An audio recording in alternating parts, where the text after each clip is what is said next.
चंद्रशेखर आजाद ने भी कहा कि अखिलेश ने एक तरह से दलितों का अपमान किया है। चंद्रशेखर आजाद ने कहा कि पिछले 6 महीने से बात चल रही थी अखिलेश यादव से कि क्या गठबंधन होगा उनकी पार्टी और समाजवादी पार्टी के बीच। उन्होंने यहां तक कहा कि अखिलेश को मैंने बड़े भाई के तौर पर जिम्मेदारी दी थी, लेकिन लंबे इंतजार के बावजूद अखिलेश यादव ने उनसे कोई बात नहीं की और गठबंधन पर कोई फैसला नहीं हो पाया। क्या कहा उन्होंने, आइए सुन लेते हैं। मुख्यमंत्री खुद प्रयास करते हैं, प्रधानमंत्री मास्क उतार उतार के घूमते हैं सारे में। तो बीजेपी ने जो 69,000 शिक्षक भर्ती घोटाले के, इन सबको रोकने के लिए हमने एक कदम बढ़ाया, सकारात्मक रही सब चीजें। लेकिन अंत समय में मुझे लगा कि अखिलेश जी को दलितों की जरूरत नहीं है। वो इस गठबंधन में दलित नेताओं को, दलित लीडरशिप को नहीं चाहते। आपने देखा होगा कि कुछ नेता लोग दल बदलू बहुत चीख चीख के बोल रहे थे कि ये समाजवादी पार्टी के साथ साथ अम्बेडकरवादी पार्टी भी है, ये है वो है। आप लोगों ने देखा होगा, मतलब वो चिल्ला चिल्ला के बोल रहे थे।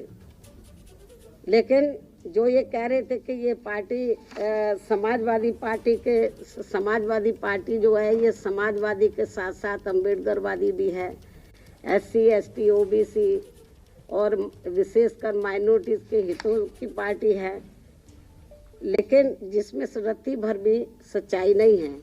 क्योंकि जिस समाजवादी पार्टी ने दलितों के सरकारी नौकरियों में पदोन्नति को लेकर लाए गए विधेयक को राज्यसभा में फाड़कर फेंक दिया था और इस विधेयक को पास नहीं होने दिया था, जो अभी तक भी लटका पड़ा है, तो ये भी इनको जानना चाहिए।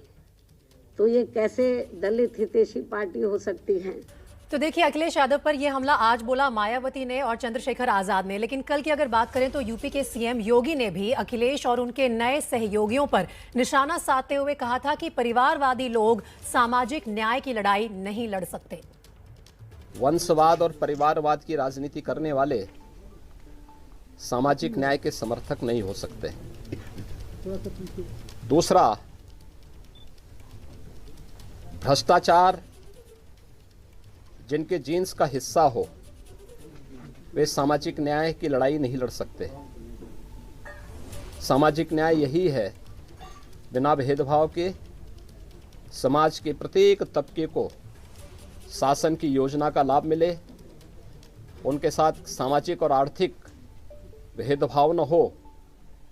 और समाजवादी पार्टी की सरकार को ही अगर आप तुलना कर लें, इन गरीबों के हक को हड़पना उनके लिए अपना जन्मसिद्ध अधिकार है, और इसी को अगर वे सामाजिक न्याय कहते हैं तो मुझे लगता है सामाजिक न्याय नहीं, ये सामाजिक शोषण है।